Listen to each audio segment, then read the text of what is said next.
우리가 지난 부활주일부터 준비를 시작해서 그동안 기도해오던 대각성 전도집회가 오늘 저녁부터 시작이 됩니다. 우리 모두가 마음의 태신자를 품고 하나님 앞에 많이 기도했고 또 하나님이 응답해 주실 줄을 믿고 오늘 밤부터 이제 집회를 시작하는데요. 오늘 저는 이런 기회를 맞이해서 복음을 전한다는 것, 전도한다는 것이 얼마나 우리에게 영광스러운 일이며 풍성한 하나님의 축복을 누리는 길인가를 좀 말씀을 드리고 싶습니다. 1982년 10월 달에 처음 대각성 전도 집회가 시작된 이후에 지금까지 23년 동안 거의 빠짐이 없이 매년마다 이 대각성 전도 집회를 통해서 사랑의 교회는 엄청난 은혜와 축복을 누렸습니다. 제가 조사를 좀 해보니까 지난 23년 동안 이 대각성 전도 집회에 초청받아서 한 번이라도 이 자리에서 복음을 들은 사람의 수가 약 5만 명이 되고 그 가운데서 복음을 듣고 결신하고 일어서서 하나님 앞에 참 믿음을 고백한 형제자매들이 24,000명이 되더군요. 그러니까 거의 50% 가까운 사람들이 복음을 듣고 결신을 했다고 볼 수 있습니다. 아마 이 가운데도 대각성 전도 집회를 통해서 예수님을 만나고 예수님 만남 때문에 그 영혼에 있던 모든 짐을 벗어버리고 예수님 만난 덕분에 인생의 삶의 목표가 달라지고 예수님 만난 덕분에 가정의 행복을 회복하고 자녀들을 반듯하게 키워서 지금도 참 여러분이 정말로 왜 세상을 사느냐에 대한 분명한 대답을 갖고 지내시는 분들 많이 계실 거예요. 엄청난 축복을 누렸어요. 굉장한 은혜를 맛보았어요. 그 덕분에 25년 동안 달려온 사랑의 교회가 영적 빈혈증이 걸리지 않았던 이유가 바로 여기에 있습니다. 그래서 그런지 요즘에 주변에 있는 많은 교회들이 이 대각성 전도 집회를 주목합니다. 얼마 전에 대각성 전도 집회 1일 수련회를 했는데 2,000명의 교역자들이 모였다는 것만 봐도 우리가 알 수가 있죠. 제가 지난주 부산에서 집회를 인도했는데 제가 집회를 인도하던 그 교회에서 얼마 떨어지지 아니한 침례교회에 있는 목사님이 달려왔어요. 아주 앞으로 유망한 목사님입니다. 미국에 가서 철학박사 학위를 받아와서 10년 전에 한 300명 정도 모이는 작은 교회에 부임을 해가지고 지금은 제자훈련 9년차 들어가고 1,300명이 모이는 교회로 부흥을 시킨 아주 기대가 큰 목회자인데 후배 목사인데요. 저를 만나가지고 목사님 우리도요 대각성 전도 집회 2주 전에 했어요. 그래 얼굴 보니까 좋은 소식이 있더라고요. 그래서 어쨌니 그랬더니 우리 교인들이 열심히 기도해가지고 한 740-50명 태신자를 모셔다가 복음을 듣게 했대요. 그리고 그 담임 목사님이 며칠 복음을 계속 전했답니다. 그래서 몇 명이나 결신했니? 그랬더니 410명요. 그래 좋아가지고 여러분 그 뭐 한 1,000몇백 명 모이는 교회에서 말이죠. 2, 3일 집회해가지고 400명이 넘는 사람들이 예수 믿겠다고 일어나고 눈물을 흘리면서 손수건으로 얼굴을 닦고 이거 영 사람 미쳐버립니다. 그거 보면요 영적으로 그냥 쫙 깔아앉아 있던 사람도 각성을 합니다. 미지근한 사람들의 가슴에 불이 붙어요. 그리고 복음을 처음 듣고 돌아온 사람은 그 덕분에 전도받고 구원받고 팔자 늘어지고 그렇잖아요. 이런 축제가 교회 안에 일어나니까 그 교회가 뭐 놀라운 일이 연속되는 거죠. 우리 교회가 지금까지 경험했던 일을 이제 주변에 있는 많은 교회들이 경험하는 것을 보면서 하나님이 기뻐하시는 일이구나 하는 것을 다시 한번 확인하게 됩니다. 여러분, 예수님께서는 우리에게 가장 영광스러운 일을 맡기셨습니다. 그것은 이 세상에서 제일 기쁜 소식을 우리에게 들려주시고 전하라고 한 것입니다. 예수님 자신이 세상에 오셔서 전하시던 그 기쁜 소식, 온 천하에 미칠 크고 영광스러운 기쁜 소식, 그 소식을 우리에게 맡겨놓으시고 이제는 가서 땅끝까지 이 복음 전하라고 해주신 것입니다. 왜 기쁜 소식입니까? 인간이 영원히 구원받을 수 있는 길이 여기에 있습니다. 왜 기쁜 소식입니까? 하나님을 대항하며 거역하던 인생들이 죄 용서받고 하나님의 품에 안길 수 있는 복음이 이 안에 있습니다. 왜 기쁜 소식입니까? 왜 인생을 살고 있으며 무엇을 위해 세상을 살아야 되며 무엇을 위해 생명을 바쳐야 될 것인가에 대한 확실한 대답을 담고 있는 메시지가 이 안에 있어요. 이것보다 더 기쁜 소식이 어디 있습니까? 이 소식을 우리에게 전하라고 주님이 맡겨 놓으셨습니다. 암에 걸려가지고 죽어가는 환자를 앞에 놓고 이 암을 분명히 고칠 수 있는 비결을 알고 있는 사람이 그 비결을 가르쳐주지 않는다면 그것은 잔인한 일이요. 어떤 면에는 간접적인 살인이죠. 그거보다 더 큰 죄악이 있습니다. 하나님의 저주를 받아서 영원히 멸망받을 수 없는 불쌍한 영혼을 앞에 놓고 거기에서 구원을 받고 생명을 얻고 영원히 하나님의 자녀로서 영광을 누리며 살 수 있는 비결을 알고 있으면서 그것을 나만 아는 비밀로 감춰두고 있는 것. 이것은 일종의 범죄죠. 나쁜 일이죠. 우리가 이웃에게 해줄 수 있는 가장 좋은 일, 내 이웃을 내 몸과 같이 사랑하라고 할 때 그 내 몸과 같이 사랑할 수 있는 가장 최선의 것은 구원의 복음을 전하는 것입니다. 예수 그리스도를 그들에게 알려주는 것입니다. 이것 이상 그들에게 베풀 사랑이 없습니다. 이것 이상 그들에게 베풀 친절이 없어요. 제가 볼 때 이 세상에는 세 부류의 사람들이 살고 있다고 생각합니다. 우선 먼저는요, 지금 당장 복음을 전하지 아니하면 정말 불행해질 수 있는 사람들이 우리 주변에 많이 살고 있습니다. 응급실에 가면 응급환자가 있습니다. 무엇이 응급환자입니까? 의사가 제 시간에 오느냐 안 오느냐에 따라서 죽기도 하고 살기도 하는 것이 결정이 나는 거예요. 수혈을 제대로 하느냐 못하느냐가 그 사람의 생명을 건지기도 하고 놓치기도 하는 아주 총각을 다투는 상황에 놓여 있는 환자를 일컬어서 응급환자라고 합니다. 우리가 살고 있는 세상에 영적으로 응급환자들이 많이 있습니다. 지금 당장 이 사람에게 복음을 전하지 아니하면 영원히 복음을 다시 들을 기회를 잃어버릴지도 모르는 불행한 사람들, 우리 주변에 있어요. 여러분, 진부한 통계입니다만 작년 한 해 우리나라에서 죽은 사람의 수가 24만 5천 명이라고 그러잖아요. 세계적으로는 5,700만 명이라고 그러잖아요. 우리나라보다 더 많은 국민이 한 해 동안 싹싹 쓸려가는 거예요. 5,700만 명이니까. 그러니 그 가운데 내가 언제 끼일지 압니까? 젊다고 피할 수 있어요? 건강하다고 연장할 수 있어요? 몰라요. 아무도 모르는 거예요. 언제 내 앞에 마지막이 올지 모르는 응급환자와 같은 우리의 신세가 바로 하루하루 사는 우리의 모습 아니에요? 우리 주변에 보면 그런 사람이 너무 많아요. 아이고, 내일 전하지. 1년 후에 내년 대각성 전도 집회 때 인도하지. 벌써 영원히 기회를 놓쳐버릴 불행한 사람들이 될 수 있는 거예요. 가끔 운동 좀 한다고 체련장을 갈 때가 있습니다. 그러면 그 남자들이 여러 직업을 가진 분들이 모이죠. 그래서 목욕을 하고 나와서 몸을 닦으면서 이런저런 잡담들을 많이 늘어놓으세요. 며칠 전에 한 번 이야기를 듣는데, 아이고, 참 그 아까운 젊은이가 그렇게 허무하게 떠나더라고. 이러면서 이야기를 하더라고요. 그래서 제가 귀를 기울이고 들어봤죠. 미국 하버드 대학에서 도시공학을 공부했대요. 그리고 40대 유능한 젊은입니다.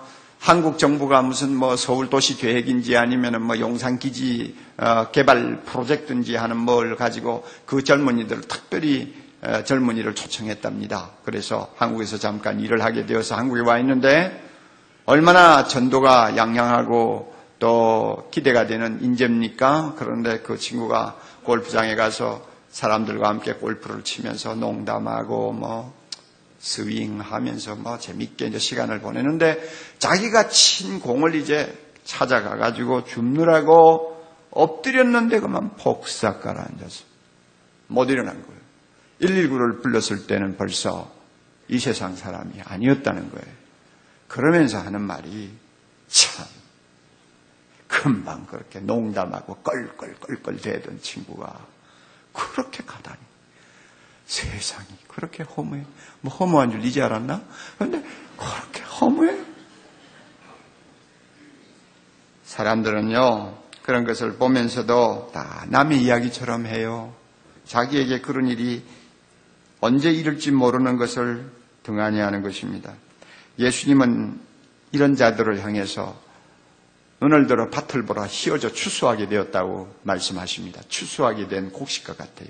하얗게 익었어. 지금 낫을 당장 대지 아니하면 언제 떨어져 버릴지 모르는 곡식과 같아요. 이런 사람들이 우리 주변에 많아요.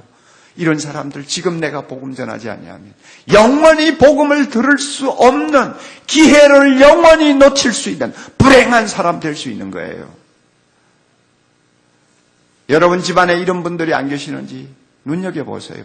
날마다 전화를 하는 여러분들의 친구 가운데 이런 사람이 없는지 다시 한번 둘러보세요.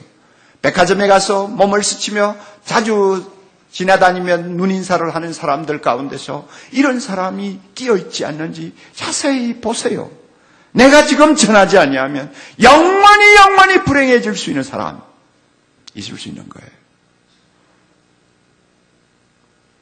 또 한 부류의 사람들이 우리 주변에 있습니다. 지금 우리가 복음을 전하지 아니하면 정말 원통해야 할 사람들이 많이 있습니다. 예수님이 세상에 오셔서 복음을 전하기 시작하자 예수님 주변에 모이는 사람들이 있었죠. 특별히 예수님 주변으로 몰려드는 사람들이 있었죠. 자, 어떤 사람입니까? 병든 사람들. 참 옛날 세상에 고대 사회에서 병들었다 하면은 인생 끝나는 거예요. 그것도 금방 일어나지 못하는 병이 들면 그는 막 끝장나는 인생이에요. 병든 사람들, 그 다음에 창녀들, 그 다음에 세리들, 그 다음에 또 어떤 사람이요. 유대 나라에서 특별히 무슨 죄인지는 모르지만 죄인이라고 낙인 찍힌 사람들, 낙오자들. 그 다음에 어떤 사람들입니까? 예, 여러분 아시잖아요. 가난한 사람들. 이런 사람들, 세상에서 이제 소망이 없어 보이는 사람들, 한번 꺾이고는 다시는 힘을 쓰지 못하는 사람들이 예수님 주변으로 모였어요. 예수님은 그들을 받아들였습니다. 환대했습니다. 사랑했습니다. 그들에게 복음을 전했습니다. 남다른 애정을 가지고 그들을 품었습니다. 이유가 뭘까요? 제가 가만히 생각해요. 왜 예수님께서 이런 분들을 더 가까이 하셨을까? 이런 사람들은 하늘 가지고 사는 사람이에요. 세상에 태어나면서 나는 평생 가난을 가지고 실험하다가 죽으려고 태어난 사람이 있어요? 아무도 그렇게 살려고 태어난 사람 없어요. 세상에 태어나서 젊어서부터 병들어가지고 한 번도 길을 쓰지 못하고 그저 병 가지고 실험하다가 죽을 팔자로 이 세상에 온 사람 아무도 없어요. 창녀되는 거 그건 뭐 대단한 범죄인 것 같지만은 그거 쉬운 거요. 딸애들이 갈 데 올 데 없고 먹을 것 없고 남자들이 꼬시고 쉽게 돈 벌 수 있다는 유혹에 빠지면 자기도 모르게 들어가는 거예요. 한 번 빠지면 다시는 빠져나올 수가 없어요.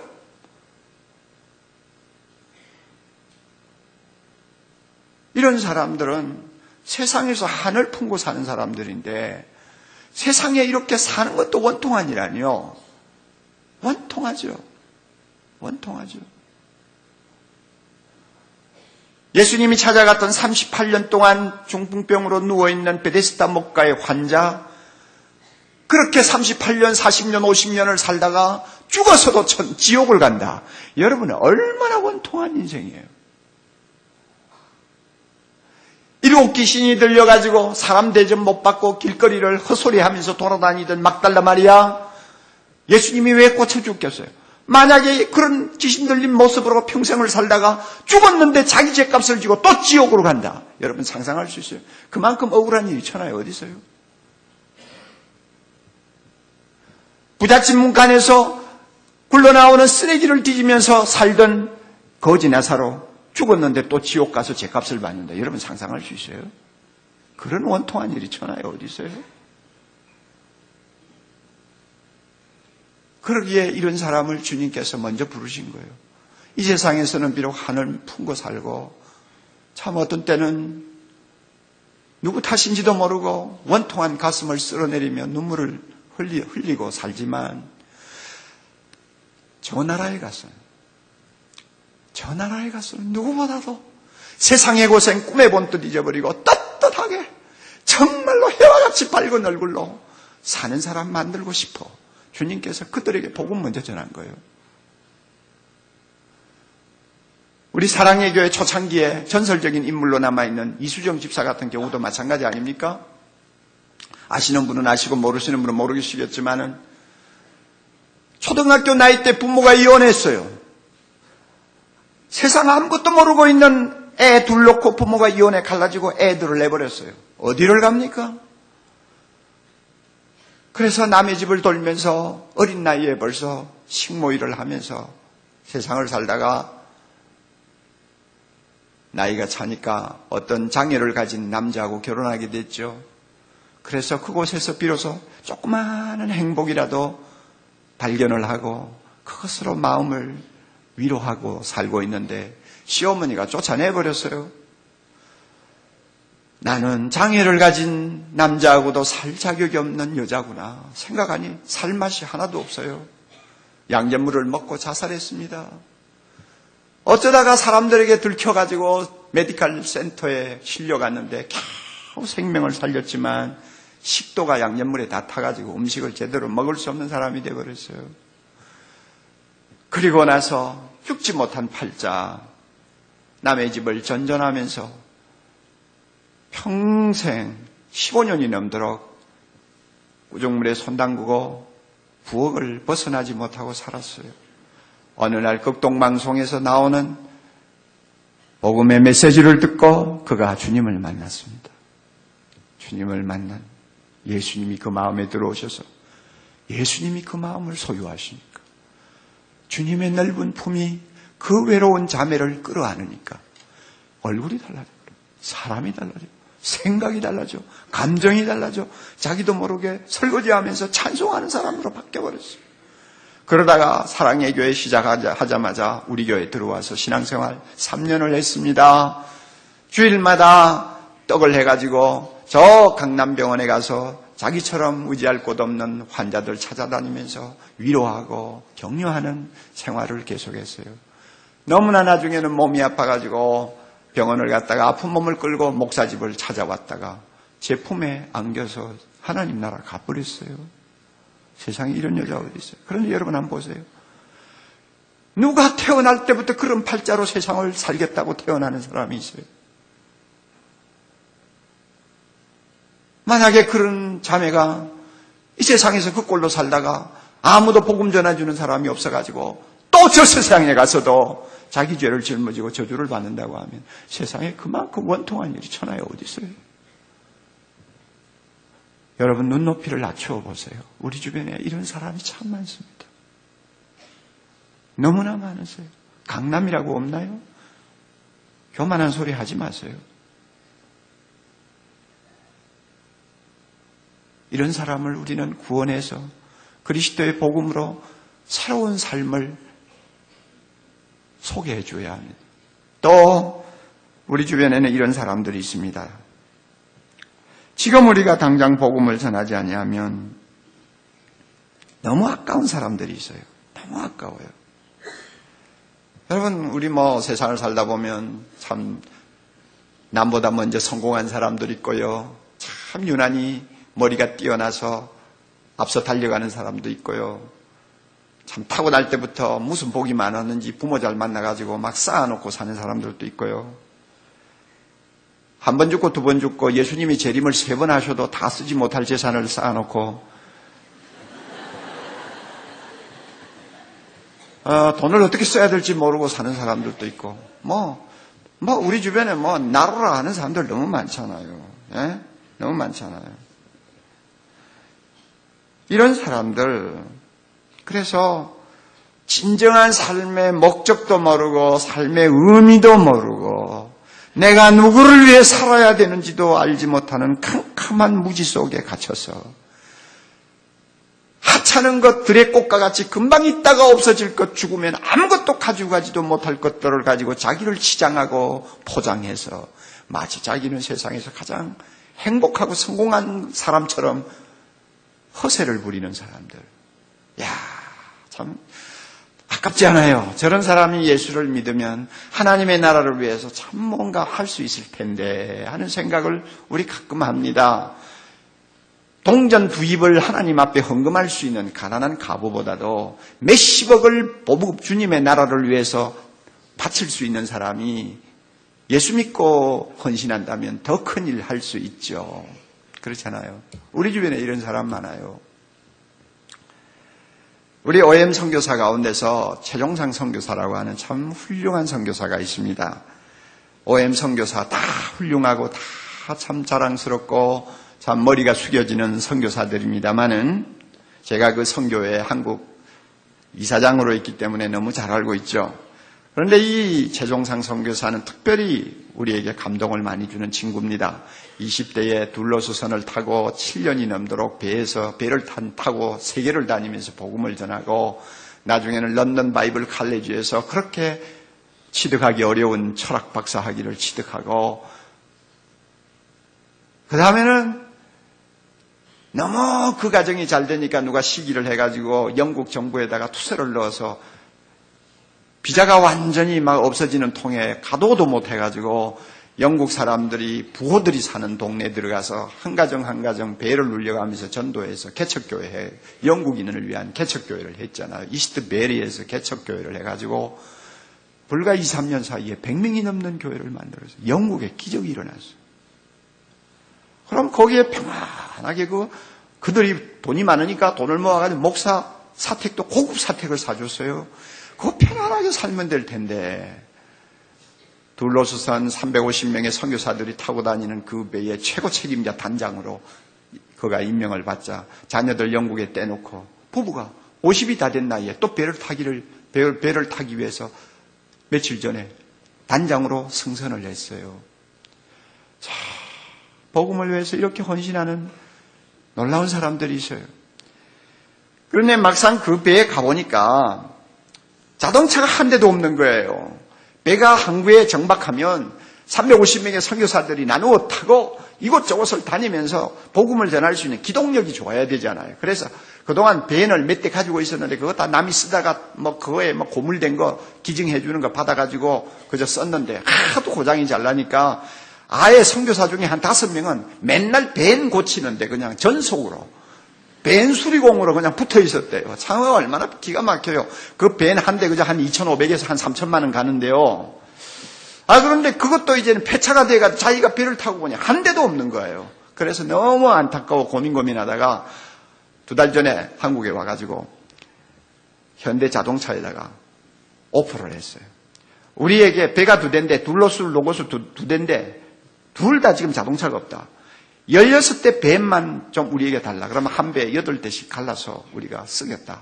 그런데 우리는 공짜로 달라는 거 아니다. 여러분들이 밴을 현대자동차가 주면 그 자동차에 현대자동차 로고를 그리고 막 선전문을 그려가지고 항구마다 다니면서 현대자동차 PR을 우리가 해준다.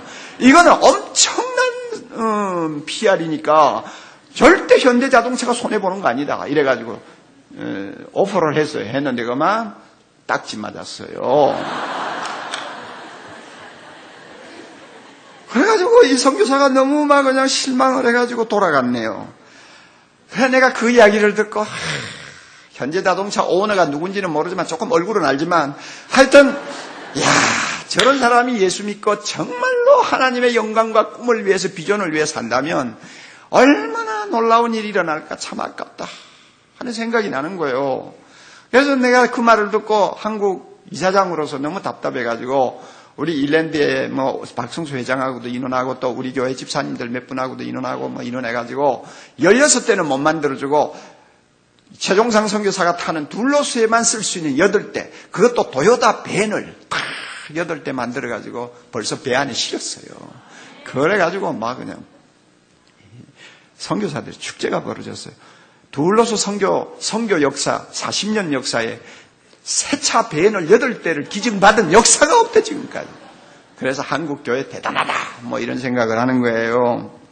여러분, 예수님은 이런 부자들, 잘난 사람들, 똑똑한 사람들, 권세 있는 사람들이 참 구원받기가 어렵다고 이미 말씀하셨어요.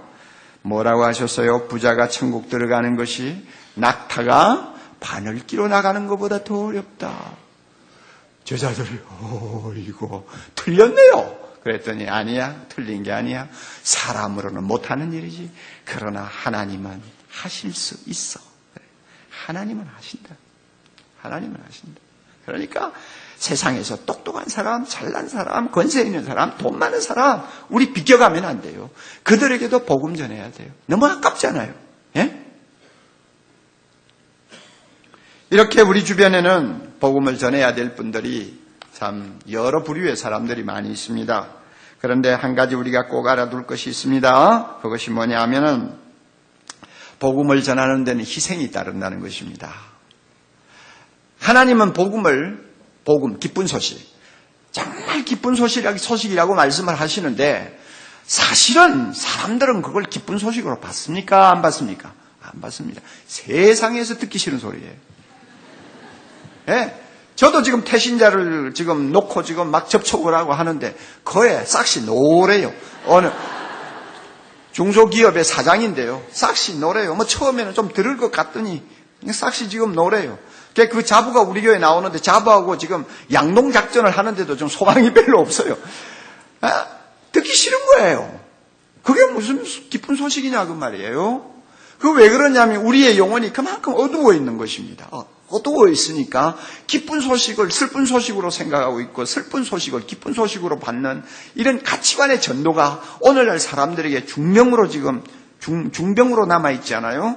그러니까 우리는 기쁘다고 전하는데 듣는 사람은 싫은 소리예요. 그러니까 결국은 전도하는 사람을 대적하게 되고 핍박하고 심하면 죽입니다. 세계 도처에 지금도 복음 전하다가 생명을 빼앗기는 사람들이 얼마나 많은지 모릅니다. 북한을 위시해서 중공을 위시해서 저 이슬람권에 가면 저 아프리카에 가면요. 오늘 얼마나 많은 사람이 소리 없이 이름 없이 주님의 복음을 왜 죽는지 몰라요. 그만큼 핍박받아요. 여러분 29절 한번 보세요. 29절 예수께서 가라사대 내가 진실로 너희에게 이르노니 다 같이요. 나와 및 복음을 위하여 집이나 형제나 자매나 어미나 아비나 자식이나 전토를 벌인 자는 부인이 없네요. 부인은 도망가고 없어요 지금요. 부인이 없어. 그리고 30절 보니까 핍박을 겸하여 받고 하는 말도 있죠. 왜 부모 형제, 재산 이렇게 날릴 수 있느냐? 전도는요 생명을 살리는 일이기 때문에 희생이 따르지 않으면 그 일을 할 수가 없습니다. 하나의 밀알이 땅에 떨어져 죽지 아니하면 많은 열매를 맺을 수 없다고 말씀하신 것처럼 희생 없이는 안 되는 거예요. 어떤 경우는 재산도 날려요. 어떤 때는 가족을 다 잃을 때도 있어요. 어떤 때는 자기 생명도 빼앗겨요. 이와 같은 희생을 치루어야 생명을 구할 수 있다고 말해요. 130여 년 전 한반도 은둔의 나라에 복음을 전하려고 20대 젊은 나이로 상선을 타고 대동강을 거슬러 올라갔던 토마스 선교사가 강가에 끌려나와 또 키에 목이 날아가는 그런 참 비참한 최후를 마쳤는데 그가 흘린 그 피가 오늘의 한국교회 놀라운 성장 아닙니까? 유명에 많은 선교사 또 우리 위대한 선배들이 복음을 전하기 위해서 얼마나 대단한 값을 지불했는지 우리가 다 모릅니다. 부인이 예수를 먼저 믿고 주님을 마음에 모시고 나니 그 기쁨을 감당하지 못해서 겁도 없이 시아버지에게 전도하고 시어머니에게 전도하고 겁도 없이 시댁에 대해서 예수 믿으라고 하다가 나중에는 머리가 빡빡 깎이고 나중에는 집안에서 쫓겨나고 사람 대우 못 받고 평생을 고생하다가 죽은 여인들도 한두 명이 아닙니다. 이런 희생을 치루었기 때문에 오늘날 한국교회가 있는 거예요. 이 사실을 잊지 마세요. 대학생 전도집에 복음 전하러 왔는데 어서 오십시오. 무슨 커피 드릴까요? 날마다 이렇게 대우받으면서 전도할 생각하지 마세요. 고생할 각오, 희생할 각오 하고 전도하세요. 멸시도 받을 각오하고 전도하세요. 그런데 참 놀라운 사실이 또 하나 있어요.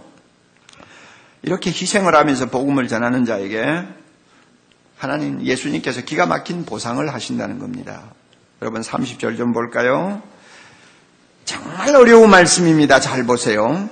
이렇게 아비나 자식이나 전토를 다 버리고 희생하는 사람은 금세에 있어서 이 세상에서 잃어버린 집과 형제와 자매와 모친과 자식과 전토를 몇 배로 받아요? 100배로 받대. 뭐 핍박도 가끔 받지만 100배로 받는다. 우리가 관심을 갖는 건 100배로 받는 거예요. 그리고 내세에 영생을 얻지 못할 자가 없느니라. 내세에 가서 뭐 영생을 얻고 구원받는 거. 전도를 그렇게 열심히 하는 사람이 구원을 못 받을 리가 있나. 이거는 뭐 따놓은 단상인데, 이거는 뭐 별로 신경, 대단하게 보이지 않아요. 그런데 우리의 관심을 끄는 거는 금세에 집과 형제와 자매와 모친과 자식과 전도를 100배나 받는다. 야, 이거 어디 투자해가지고 100배를 받습니까, 요새? 아무리 뭐 부동산 투기를 해도 100배를 받는 사람이 누가 있어요? 야, 이 말씀이 무슨 말씀인가? 예수님이 거짓말 하실 리가 없는데, 그렇잖아요. 그런데 실제로 이대로 일어나지를 않거든요. 바울이 그렇게 모든 것을 다 희생하고 복음을 위해서 살았지만 그가 뭐 100배 받았다는 기록이 없어요. 우리나라의 최건능 목사님처럼 그렇게 밤이나 추나추동, 추위나 더위나 비가 오나 날마다 길에 나가서 예수 천당하고 외치면서 많은 교회 개척하고 많은 사람을 구원한 위대한 전도자도 그 자손이 100배를 받았다는 말이 없더라고요. 이 무슨 말씀인가? 이 말씀은 굉장히 차원이 깊은 것입니다. 몇 마디 말로 다 설명을 할 수 없는 어려운 말씀이기도 하지만은 무궁무진한 무언가를 담고 있는 말씀입니다. 그러므로 오늘 제가 이 본문을 완벽하게 해석한다고 여러분 생각지 마세요. 저도 제가 깨달은 부분만 이야기하는 거예요. 한 부분만 말씀할게요.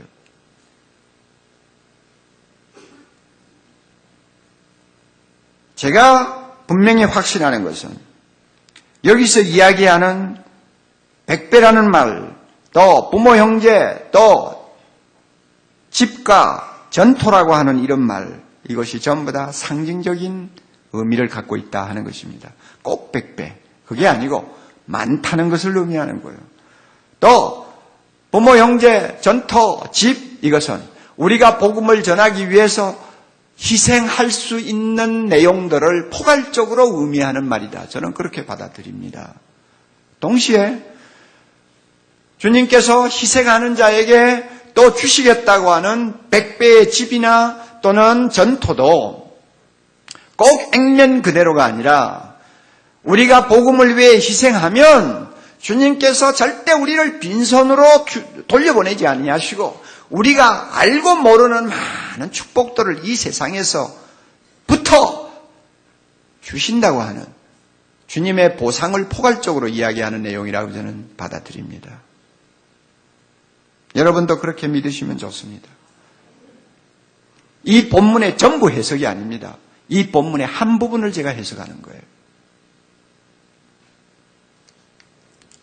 그러므로 우리가 복음을 희생하면서 전하면요, 우리 주님이 우리를 공짜로 돌려보내지 않습니다. 내가 받지 못하면 내 후손이 받는 거고, 우리 집이 받지 못하면 내 이웃이 받는 것이고, 또 서초동에 있는 우리가 받지 못하면 우리나라 전부, 우리 모든 사회에 있는 사람들이 받는 거예요. 그러니까 주님은 복음을 위해서 희생하는 자에게 엄청난 보상을 주신다. 그것이 내세에서 받는 것만이 아니고 현세에서 받는 엄청난 보상을 주신다. 이것을 우리가 믿으시기 바랍니다. 빈손 들고 사랑의 교회를 처음에 시작했을 때 이 교회를 부흥시키기 위해서 참 복음을 전하느라고 밤낮 없이 뛰면서 땀과 눈물을 흘린 형제 자매들이 많이 있어요.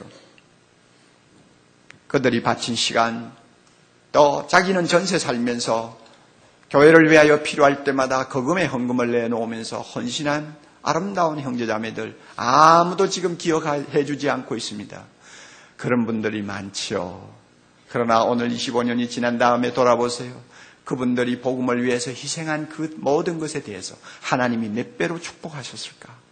어떻게 100배라는 말을 가지고 우리가 설명을 할 수 있습니까? 이 교회를 통하여 구원받은 사람이 얼마나 되며, 이 교회를 통하여 가정이 치유된 경우가 얼마나 되며, 이 교회를 통하여 자녀들을 반듯하게 교육할 수 있는 축복을 누린 가정이 얼마나 되며, 이 교회를 통하여 인생의 목표와 자신의 소명감을 회복하고 인생을 정말로 신나게 사는 사람들이 몇 명이나 되며, 이 교회를 통하여 하나님께서 얼마나 많은 사람을 범죄의 구덩이에서 끌어냈는지 우리 다 모르잖아요.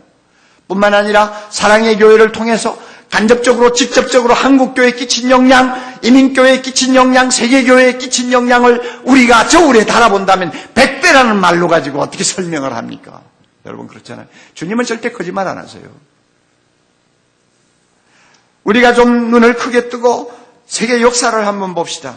여러분 역사상 기독교만큼 세계 문명을 발전시키는 종교가 있습니까? 인간의 권리를 신장시키고 사람을 사람답게 만드는 사회를 이룩하는 데 있어서 결정적인 가치관, 결정적인 사상, 결정적인 법을 제공한 종교가 어디 있습니까? 기독교 아니에요. 복음을 전하는 자들이 들어가는 곳마다 이 사회가 달라졌어요. 세계가 달라지고 문명이 바뀌었어요. 어디에서 여성이 남자처럼 인권을 존중받을 수 있었습니까? 예수의 복음이 전해지는 곳에서 가능했지 않습니까? 자유와 평등 사상이 어디에서 나왔나요? 복음에서 나왔잖아요. 예수의 가르침에서 나왔잖아요. 자본주의가 어디에서 나왔나요? 예수님의 가르침에서 나왔잖아요. 그러므로 기독교가 전파되면서 복음을 통해서 이 세상이 받은 하나님의 축복은 말로 다 할 수가 없어요. 이거는 아무도 부인 못합니다. 부인을 하면 그는 지식인의 세계에서 왕따당하고 맙니다. 무식하다는 이야기니까요. 우리 가까이 예를 하나 듭시다.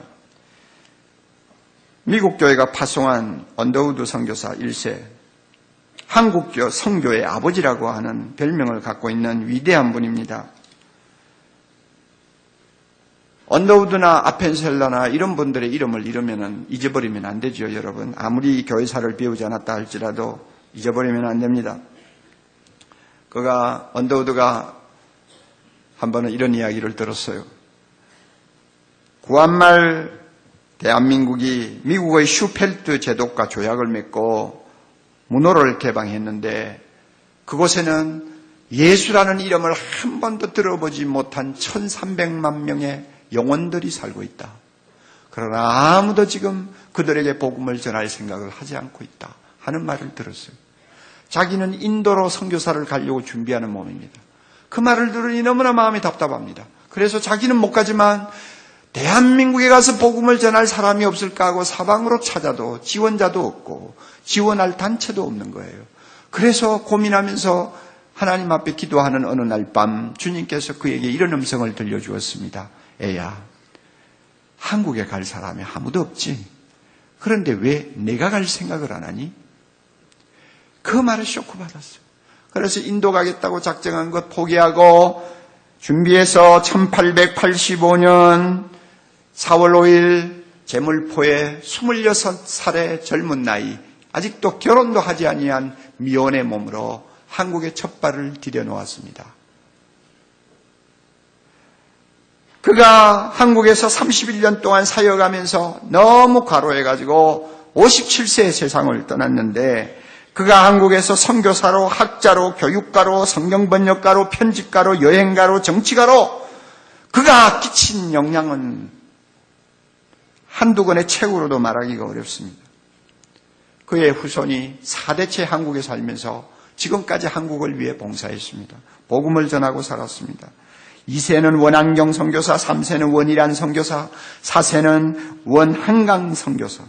그래서 119년 동안 이 나라에 복음을 전하고 이 나라를 위해서 헌신하다가 며칠 전에 그 가족들이 한국을 완전히 떠났습니다.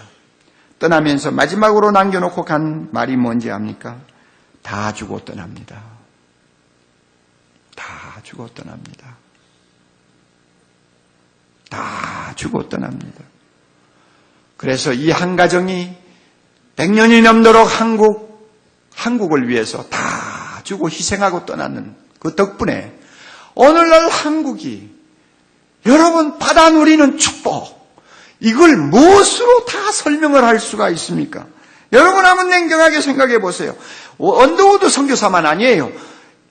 우리가 모르는 많은 무명의 선교사들, 우리 위대한 선배 전도자들, 그들을 통해서 이 땅에 복음이 증거된 덕분에 오늘날 이 나라가 누리는 축복이 어느 정도인지 우리가 어떻게 다 이야기를 할 수 있습니까? 이 나라가 가난에서 벗어난 이유가 어디 있습니까?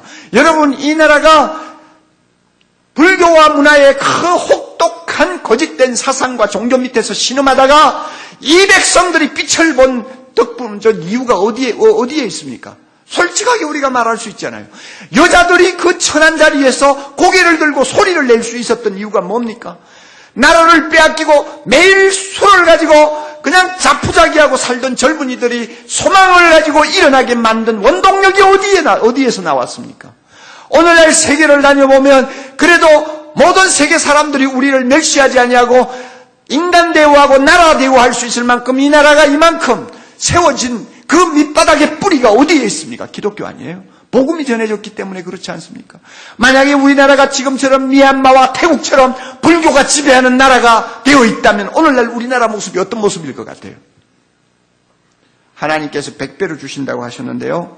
그 말은 사실 굉장히 적게 표현한 말입니다. 100배가 뭡니까? 예?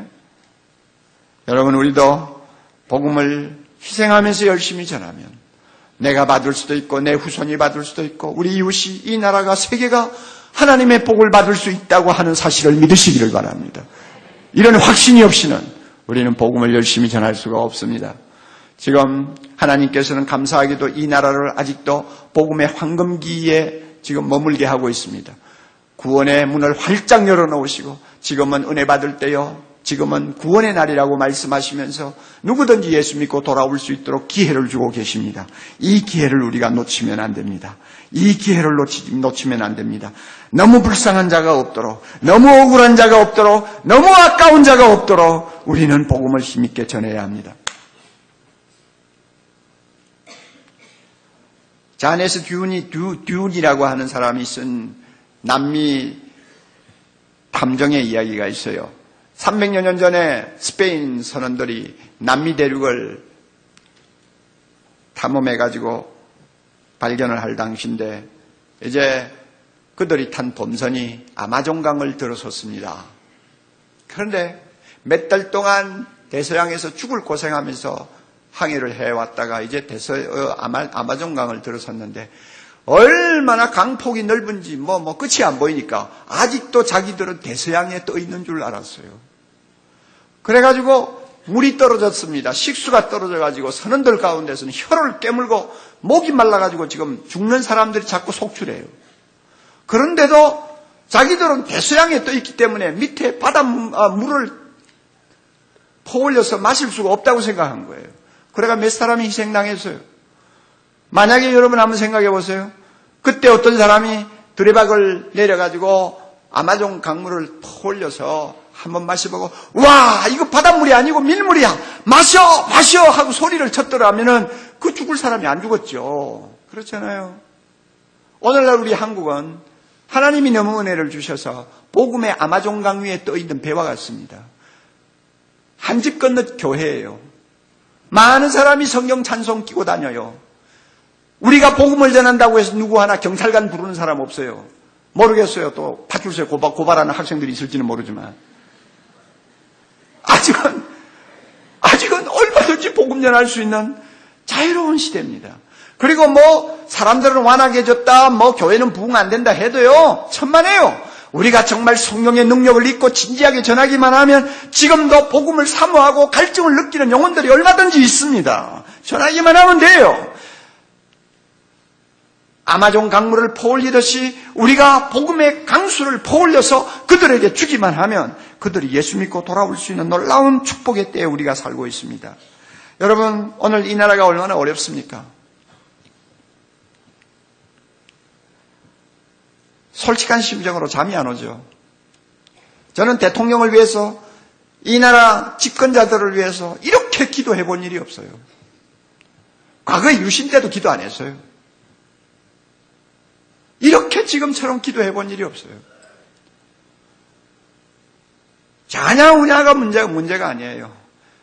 어디나 자가 있고 어디나 우가 있을 수 있고 어디나 정이 있고 어디나 반이 있을 수 있는 거예요. 그러나 중요한 것은 이것을 합으로 만들어서 국민을 통합시키고 이끌어가는 리더십입니다. 그런데 이 리더십이 지금 실종되고 없지 않아요. 유가가 70선을 바라보고 치솟는다는 소문들이 도는 판국에도 나라가 어디로 가는지도 우리는 모르고 있잖아요. 기름 아낄 생각도 안 하잖아요. 전기 아낄 생각도 안 하잖아요. 단풍 구경 갈 생각만 하고 있잖아요. 전부 다 정신 빠진 인간들. 그렇다고 뭐 단풍 구경 가는 게 잘못됐다는 말 아니에요. 답답하다는 말이에요. 답답하다는 말이에요. 자, 이럴 때 우리가 우리나라를 위해서 불쌍한 우리 후손들을 위해서 해줄 수 있는 가장 절실하고 중요하고 값진 일은 예수 전하는 것입니다. 이게 기본입니다. 아무리 교회가 부패하고 아무리 썩은 냄새가 난다고 해도 그거는 사람이 잘못해서 그렇게 된 것이지 교회 자체가 부패한 거 아니에요. 복음이 잘못된 거 아니에요. 우리가 복음을 바로만 전하면 이 나라가 이 후손들이 100배 이상의 축복을 받을 수 있는 길이 열립니다. 우리가 이 일을 해야 됩니다. 이 일을 해야 됩니다. 이번 대각성 전도 집회 때 우리 모두를 주님이 사용하셔서 영광스러운 일을 이루시고 하나님 홀로 경배와 찬양을 받으시는 귀한 기회가 될 수 있기를 바랍니다. 여러분에게도 큰 축복이 임하는 기회가 될 수 있기를 바랍니다. 다 같이 기도하십시다.